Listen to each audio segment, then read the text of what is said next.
97.9 The Box. It is the Madd Hatta Morning Show. We have Daymond, John in the studio, the shark himself, entrepreneur, the legend. Thank you. Thank you for being with us. J Mac had we want to start off. Go ahead, Mac. Now, every morning you start off and you tell yourself something positive. What did you say this morning to yourself?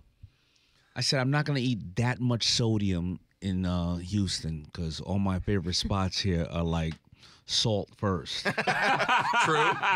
True. What are your favorite spots? What are you talking about? Breakfast Club, turkey leg spot, you know, they Papa Do's, you know, like, I come here to eat, man, and hang out with Slim Thug. That's what I come. Oh yeah. That's what I How did you and Slim Thug get that relationship? Because I see y'all are real cool. That's like my boy. Well, of course, you know, Jay Prince and Bun and all of them are my family too. But Slim and I, through a friend, started just hanging out. And then he started staying, and like, you know, he'll be like, you know, I'm going to Miami, and he'll stay at my spot in Miami. He'll offer me, you know, one of his spots. I started going to my spot in Miami, and people were like, oh, this is Slim Thug's house. I was like, no, it's not. This is my spot. Really? You know what I'm saying? But, you know, he's such a good dude, man. And then all the stuff he's doing for the city, you know, I just have a huge amount of respect for that man.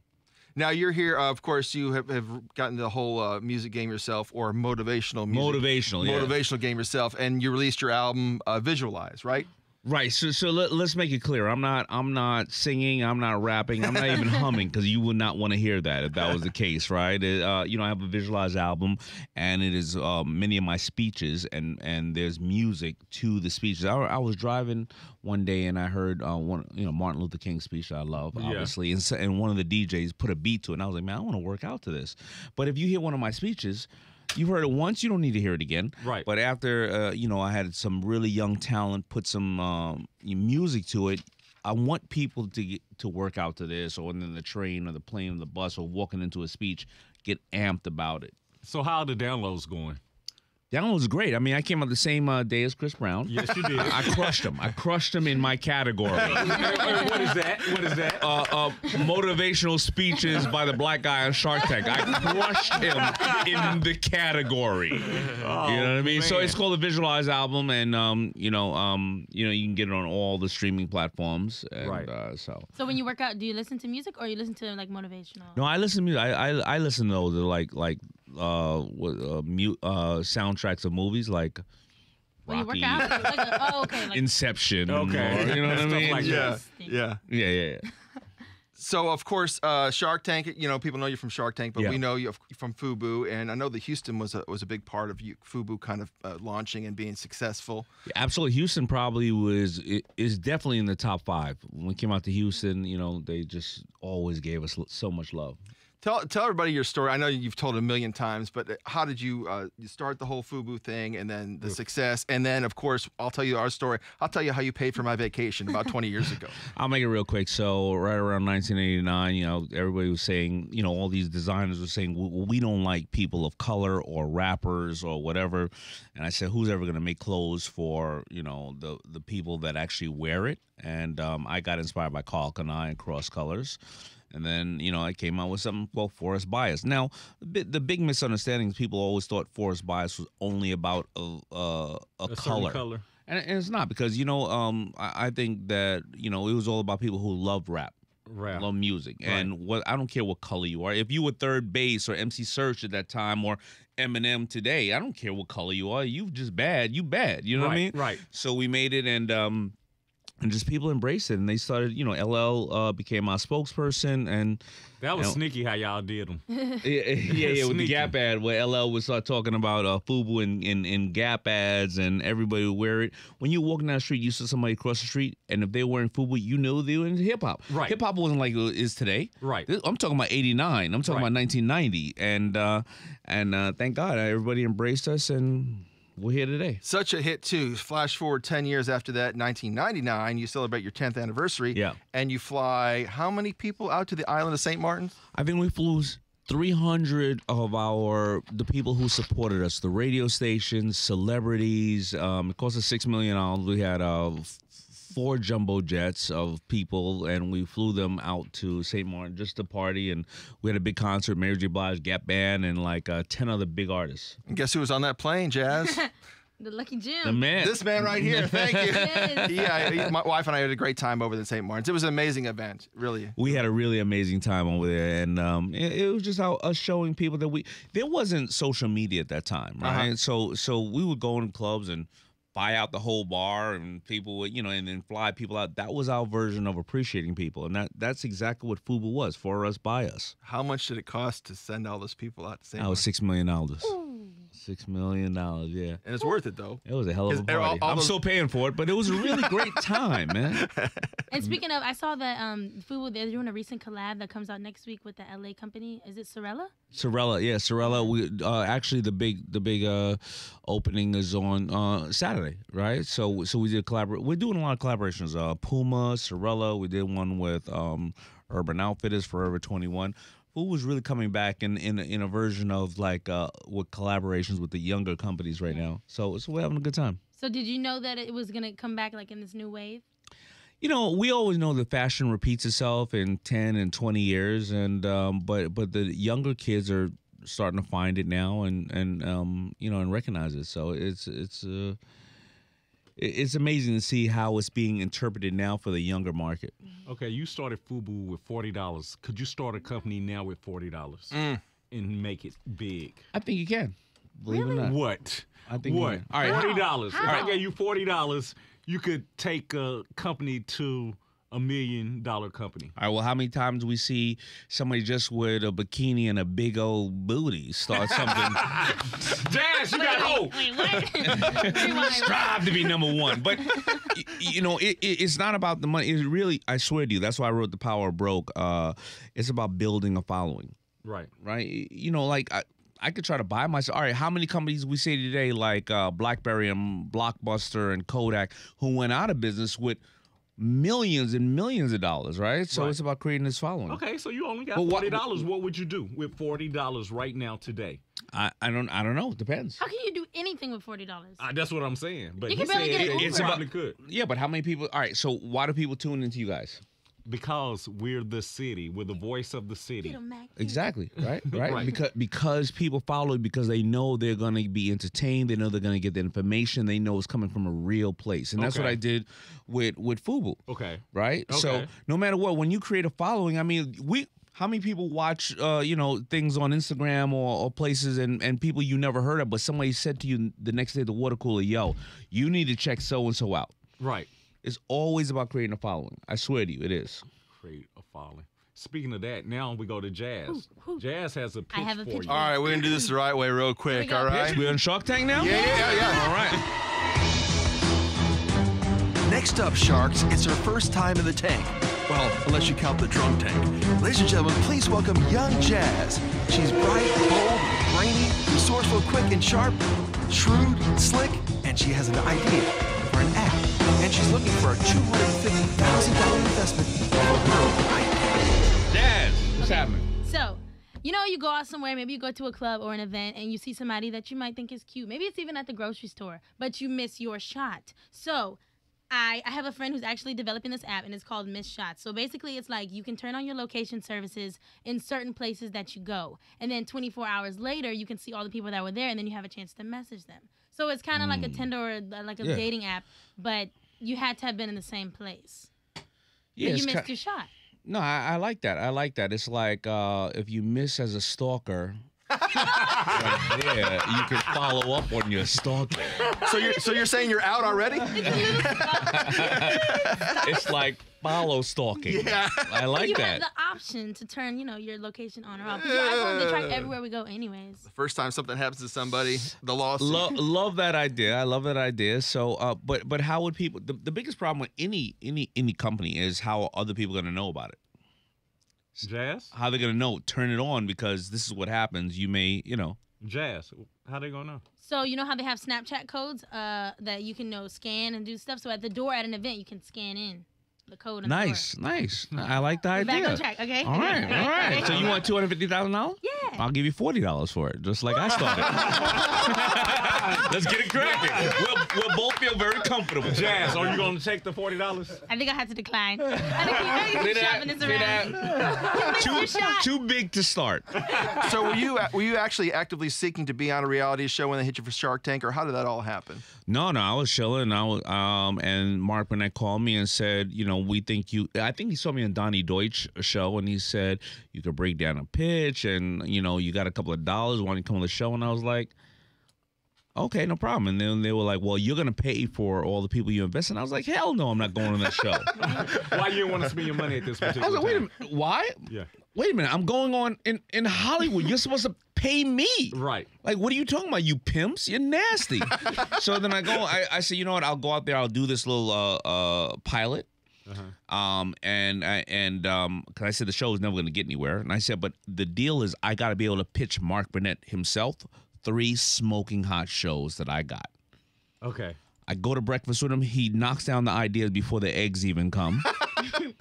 I do the scissor reel or the pilot. Right. Matter of fact, I said I'm gonna get a free trip to LA, and that time I was single, so I had a couple of pieces out there, and I'm going to the club. Jazz. And then I'm wearing my earrings because I'm going to go to the club that night. And that's why you see me on the show, my earrings all the time. The show gets picked up. It becomes a huge hit. They're like, yo, you got to wear the earrings all the time for continuity. Wow. Now, let's go back. That's why I'm not wearing my earrings. Am I? Yeah, I got now. Down the Shark Tank. I take continuity. Right? I'm a black guy walking down the street. Now, let's go back. Is it true that Kim Kardashian told you to do the show? Like, you weren't going to do it? Because I read a couple of things that said that, so I want to clear the room up. So I was representing the family at the time, Kim and the girls. And when I say I went out to see pieces, none of the girls were the pieces. They were Okay. I don't want that to be too close to each other. Okay. I was doing all the brand representation. So if you look at their show in the first 2 or 3 years, they're all wearing my brand Coogee because I went out to get other people to put brands in the show, and and they said no. They said it would never work. So first of all, I said, all right, well then even though I work with them, I'll put my own brand in there. I'll pay for it. And then Kim and Chris Jenner was like, I know Mark, this show is going to be big. You need to do the show. Wow. And at first I was representing the girls, and they were like, you can't be on our show, Shark Tank, if you're going to be on their show. Because I was going to be on their show like 3 times a year for 3 minutes apiece. Right. And they were and then Chloe said to me, you can't be on our show anymore. Because she wanted me to be on Shark Tank. So it was really Chloe who said, I want you on Shark Tank. Man. How much money do you think you've made from the investments you've made on people from Shark Tank? I mean, I don't want to get your business, but like just a round figure. It's hard to give you a round figure because what happens is we probably lose, like in any business, in any venture capital business, we probably lose 6 times out of 10 on the companies. In a normal venture capital business, they lose 8 times out of 10, but you just need 1.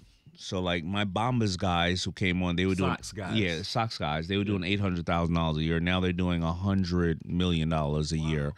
So just off of them alone, I made all my money back. So I can't say that how much I've made because you look at all the people that I put an employee in there and whatever the case is. But I would say probably I would hope maybe 10 million. And that doesn't count like you're actually being on the show and syndication and all that stuff too. So well, yeah, we don't. Yeah, syndication, all that kind of stuff. Yeah. And you actually lost your first couple of years, right? I lost $750 the first year. I lost $500 the second year and $250 the third, and that shows you whether you're an entrepreneur or someone who has access to capital. As you're going and you're learning a new business, It's a new business. I knew how to make T-shirts. I didn't know how to invest in 15 companies a year. Right. So you start getting smarter, and you start realizing I need to go back to the $40 theory, right? So that's what happens. So you learn as you grow. Did you invest in Ring? None of us invested in Ring. Why not? Why? But he'll even say it. He said when he walked in. So if you don't know right now, Ring came on Shark Tank, and he ended up not getting investment from anybody, and he ended up selling the company to Amazon for $1.2 billion. Wow! Right? And he ended up being a guest shark. He was a guest shark. But he said even he was asking too much money. Then he said I wouldn't have invested in myself at that time. Right. I was too early, and I was asking for like too much money. Right. Is that the only product you kind of wish you would have got in on, or was another something that kept? I'll be very honest. I don't wish I got on any of the products that I missed out on, because I realized that it takes the right shark, the right product, the right CEO. One time, Lori is like the queen of products that are plastic and under $50. Right. I mean, she's slinging more plastic than McDonald's Happy Meals. You know what I'm saying? And I've seen her do stuff with products that I'm like, this will never work. But she had a customer. She understood. She's been on QVC for 15 years. Right. So she knows her customer. market. Yeah, it's like me coming on with you guys and going, all right, well, I know what to say to everybody. You be like, no, you don't. Right. You don't live out here. You don't know our peoples. You know what I mean? And I think that I'm going to be it. And then all of a sudden, like probably all the people that came up against you, they're done. Wow. Man. That's how it is. Let's talk about you have an online venture too, the Daymond On Demand. How does that work? Is that like people can like log in and that's Daymond On Demand is a virtual version of my mentorship. It's 8 hours of all the things I've learned that have helped me be successful in business, and all the landmines I stepped on that cost me millions of dollars. Like a lot of people, I see them come on Shark Tank, they're like, I have 10 patents, and that's about whatever, $150,000, and you can't defend half those patents, but yet a trademark is only $2,500, and you can't put FUBU on anything. That cost me $2,500 when I started, 30 years ago, but all the patents I've had that's cost me millions of dollars, I've never been able to defend any of those. Wow. So you think about it, like, so I'm laying all this out in an educational platform, for people who are starting business or in business who wants to scale business. And that's what I put Daymond On Demand. So it's like a subscriber service, or is it kind of like you said, on demand? Do they pay as far as to access? They pay and they go, and it's a curriculum. And you know what, maybe we'll give you guys a code. We give you guys it yourselves for your family, and we'll also probably give you a code to send out to people, right? Oh, Max got the code right over there. All right, so we'll give everybody a code, right, to send out to people. This is for something else. Oh, it's Oh, is it? Yeah. Yeah. You text right now. If you text visualize to 44222, they're gonna get the album and access to Daymond On Demand, a free download. And we'll send out to everybody. Okay. Man. Okay. So, and then you got all the books and stuff. So with the 3 Empires, books. yeah. How many books you got? 3. 3? I got 4. I'm working on my 5th one now called Power Gosh, Shift. come on, Mac. Okay. He's the book reader of the morning show. Come on, Mac. I got 4 out, and I'm working on my 5th now. Wow. Daymond, what's the most expensive lesson you've learned? The most expensive lesson? The most expensive lesson I've learned, don't have side pieces, but I'm trying to think about some other expensive lessons. They're costly, man. And stressful, I bet, huh? Huh? Yeah, and stressful, too, I bet. Oh, very stressful. What's the most expensive lesson I've learned? That that's so funny. You know what I've learned? All right, the way the money works, right? Money can work for you or against you. So the best way, if you have capital or you have any money, I'm talking about $100, $200 going to the stock market, like, so we've been talking about $40 here, but a lot of times you can't start your own business. Well, invest in people who did start a business who are geniuses, like Bill Gates or Steve Jobs, all right, in the market.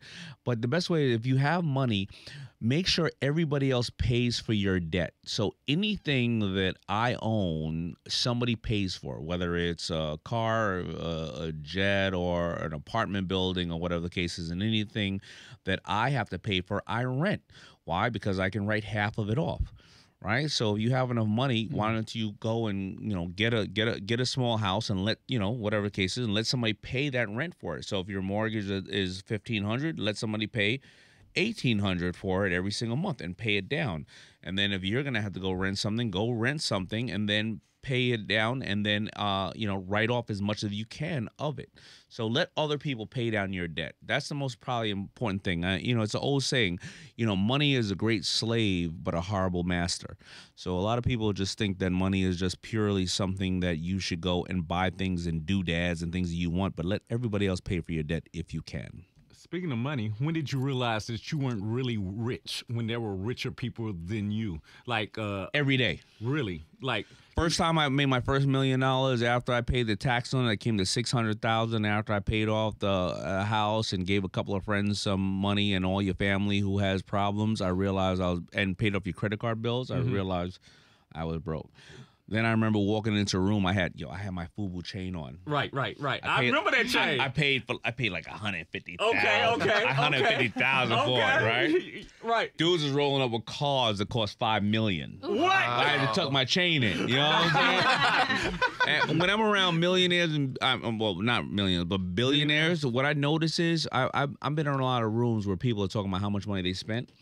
When you're around billionaires, they talk about how much money they gave away. Really? Like Bill Gates and the Warren Buffetts and They stuff talk about like how much that. money they gave away because it comes back in different forms. And you know, when you're around cats like that, when you're around billionaires, you know what they talk about more than anything else? Not about new businesses. How can they save The world? on the money they made already? Really?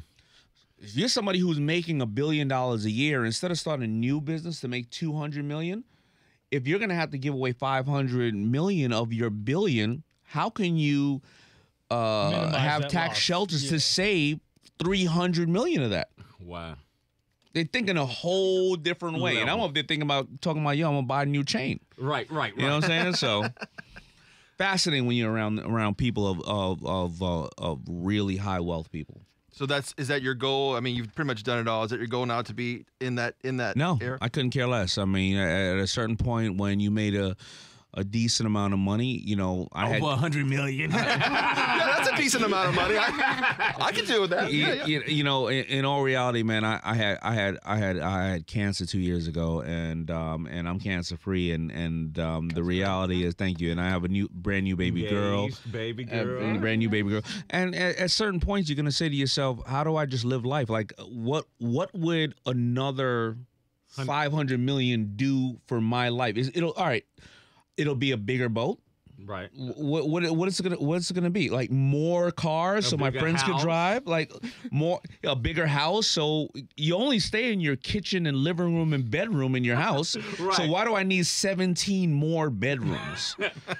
And I'm crippled because I don't go work out no more. I don't have time anymore. So, you know, at a certain point, it's about living life, hopefully changing other people's lives. And speaking of your baby girl and getting engaged, you took your wife or you got engaged on the show. What made you do that? Well, you know, you got the show and you get to. I mean, I'm just saying. But how did you know that? Because we didn't air that. Because I He's researched. got a website called Peep the Situation. He's a so spy. he's a spy. Yeah, so he got that stalker app you got. We're like a family on the show, and I sat her down on the show, and I was like, "Hey, babe, they want to just set the cameras up or whatever the case is." And then I came out and I did a pitch, and then I asked her to be my wife, and we have our own little copy of that, and I didn't know that people like you know about that stuff, but yeah, I thought it would be a good idea. Come on, man. I read your books. I followed you since you've been out there. Why wouldn't I know? Stalker. You're right. Stalker. That's my guy. One download. Hey, you and LL Cool J still cool? Absolutely. I think LL is probably one of the top reasons why FUBU became who it was. Right. He's a very dedicated, business person who, when we asked him to be part of FUBU, he just went so hard. You know what I mean? And, I can't thank him enough, but LL is absolutely amazing. Is there any people who wanted to endorse the brand back in the days that you turned down or y'all turned down as a group? That you're like, no, you're not the right fit? Ooh, I've never been asked that before, but no. Really no, because when your brand, whoever's listening right now, when your brand is whatever that brand is, whenever somebody really appreciates the brand and loves it for what it is, you don't know where your brand's gonna go. You don't know how it's gonna be interpreted. And even I remember NSYNC came to us before they even were NSYNC, and they wanted to wear the brand, and they were like, "We're huge fans of urban brands, and nobody else wants to dress us because we're white." I was like, I'm not gonna dress you. It's not because you're white. I haven't heard your music, and you look really corny. so I go down to I go down to Orlando, and I go into the studio, and I'm like, I'm ready to hear some corny music.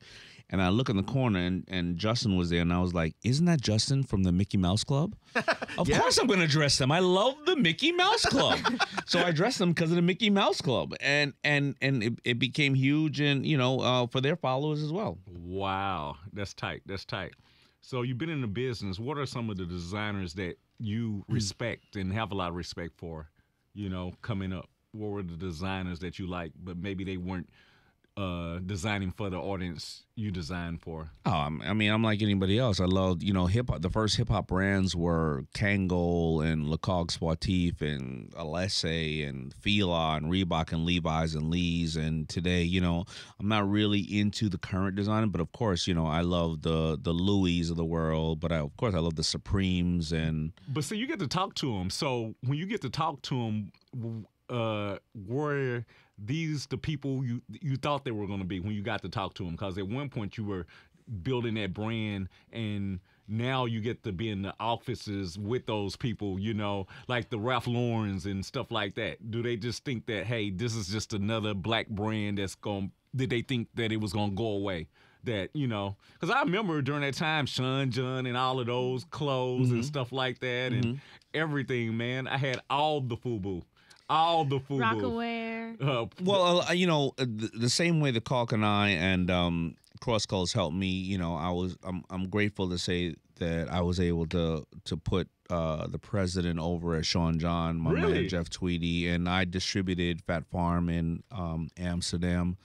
And Dame Dash came to me when he had something called Rockaware that he wanted to create, and I helped them because I was a version of being, somebody who helped me. So we all got along, and I really appreciate them because I knew that they were in it for the real reasons. There was a lot at that time. There was also a lot of people who just put a bald head black guy on an ad and stamp a name on it, and those companies never lasted the test of time. Right. But the ones that I'm talking about were real. Jay and Dame Dash were fashionable before they created, Rockaware. Diddy has always been fashionable, so our community followed the people they knew were doing it for the right reasons. So I've always been in those rooms with those people and respected them. Being in the rooms with the Ralph Lauren's of the world and all that, our community adopted them. They really, Ralph Lauren wanted to show you a true American polo style. Right. So, and they've always been consistent with that. But if you look at Ralph Lauren, he made one. He put out one of the first black male supermodels, Tyson Beckford, right? So we can't say that they ain't one part of us. We're talking about Ralph Lauren. Other companies in the past have, but the ones I'm in the room with, I only talk to them because I respect them.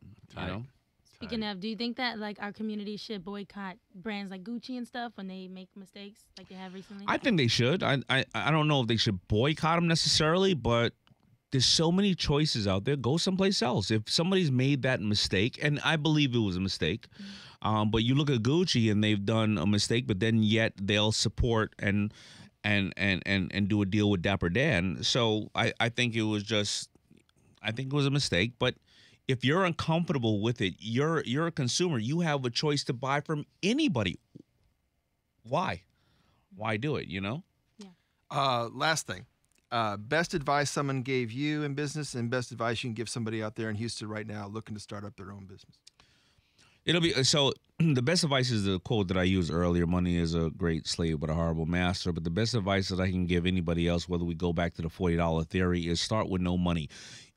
I mean, if you look at most of the things, like if you drive down the street today and you look out at everything, this building, this studio, cars, whatever the case is, it all started with one person with one idea that took one action. That's what it started with. Over 65% of Forbes' top 100 wealthiest people in the world started with no money. They're self-made. That means they were broke. So don't go out and borrow money. Don't go out and create a following. That's what you have to do to be whoever you are. Like, I ran into a dude randomly who owns Turkey Leg Hut. Oh, yeah. Yeah. I went to Turkey Leg Hut like a month ago. It was like 150 people outside. It was raining. Packed every day. Packed every day. Rain, sleet, snow. He had no money when he started. I had no money when I started. So if you look also, let's talk about people with money. 65 to 70% of athletes, once they leave the league, 3 years out of the league, are bankrupt. Hold on. I'm glad you said that because Adrian Peterson was in the news yesterday.